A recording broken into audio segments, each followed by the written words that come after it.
খেলার জগতে ইতিহাস তৈরি করল মালদার মিষ্টি কর্মকার। এই প্রথম মালদার কোনো অ্যাথলেটিক্স আন্তর্জাতিক স্তরের প্রতিযোগিতায় সুযোগ করে নিল। রাজ্য থেকে জাতীয় স্তরে জ্যাভলিন থ্রো প্রতিযোগিতায় ধারাবাহিক সাফল্য। সম্প্রতি বিহারের পাটলিপুত্র স্টেডিয়ামে 20তম ইউথ ন্যাশনাল অ্যাথলেটিক্স মিট অনুষ্ঠিত হয়। সেখানে জ্যাভলিন থ্রোতে মেয়েদের বিভাগে প্রথম হয়েছে মালদার মিষ্টি কর্মকার। এদিন মিষ্টি 45.4 মিটার জ্যাভলিন ছোড়ে মেয়েদের বিভাগে প্রথম হয়ে আন্তর্জাতিক স্তরে খেলার সুযোগ করে নেয় সে।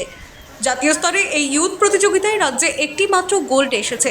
মালদার ইংরেজ বাজারের কুলদীপ মিশ্র কলোনির বাসিন্দা মিষ্টি মালদা শহরে ঝলঝলিয়া রেলওয়ে হাই স্কুলের 10ম শ্রেণীর ছাত্রী। বর্তমানে জলপাইগুড়ি সাই ক্যাম্পে প্রশিক্ষণ নিচ্ছে। মিষ্টি কর্মকার বলেন, ন্যাশনাল মিট খেলতে গেছিলাম পাটনাতে।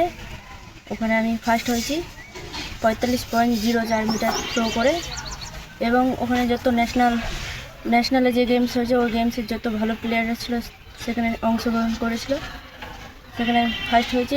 এবং তার সাথে সাথে আমি ইউথ এশিয়ান চ্যাম্পিয়নশিপে চান্স পেয়েছি।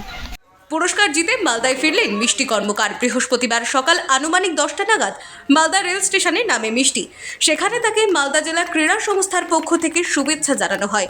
উপস্থিত ছিলেন মালদা জেলা ক্রীড়া সংস্থার সম্পাদক তথা ইংলিশ বাজার পৌরসভার চেয়ারম্যান কৃষ্ণেন্দু নারায়ণ চৌধুরী সহ অন্যান্যরা।